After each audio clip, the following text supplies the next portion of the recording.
এবছর শীতকালীন সবজির ব্যাপক ফলন হয়েছে ত্রিপুরা রাজ্য জুড়ে, এমনটা অভিমত রাজ্যের বিভিন্ন এলাকার চাষিদের।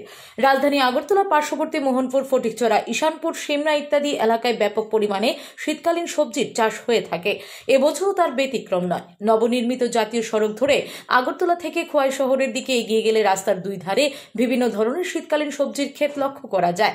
যতদূর চোখ যায় ফুলকপি, বাঁধাকপি, আলু, সিম, টমেটো, বেগুন, নানান রকমারি সবজি গাছ লক্ষ্য করা যায়। সেই সাথে এই ক্ষেতগুলিতে সকাল থেকে সন্ধ্যা পর্যন্ত কৃষকদের সবজি গাছের পরিচর্যা, ফসল তোলা ইত্যাদি কাজেও দেখা যায়।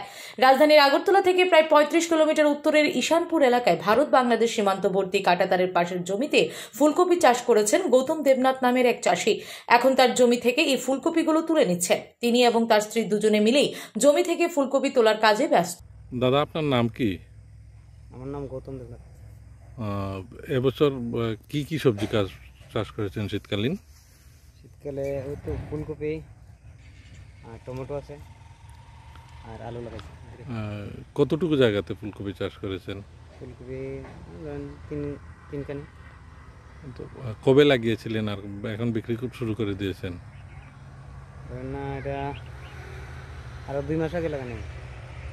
তো তো বাংলা আশ্বিন মাসে লাগানো হয়েছে, কার্তিক মাসে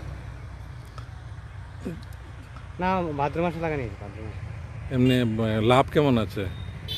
লাভ করতে 20 টাকা কেজি বেচলে কোনো লাভ নাই তো। প্রথম দিকে কত দামে বিক্রি করতেন আর এখন কত দামে বিক্রি করছেন? প্রথম দিকে তো 100 টাকা কেজি আছে, এখন তো 20 টাকা কেজি, 25 টাকা কেজি, 30 আর বেশি 30 টাকা বেচলে লাভ হয় না তো, খরচ বেশি হয়ে যায়। আর বাকি যে টমেটো কি উঠে গেছে? না, টমেটো লাগে যায়। কবে ফসল? আরো 1-1.5 মাস। আর আলু? আলু আরো 1-1.5 মাস, ওই তো পৌষ মাসের লাস্টের দিকে।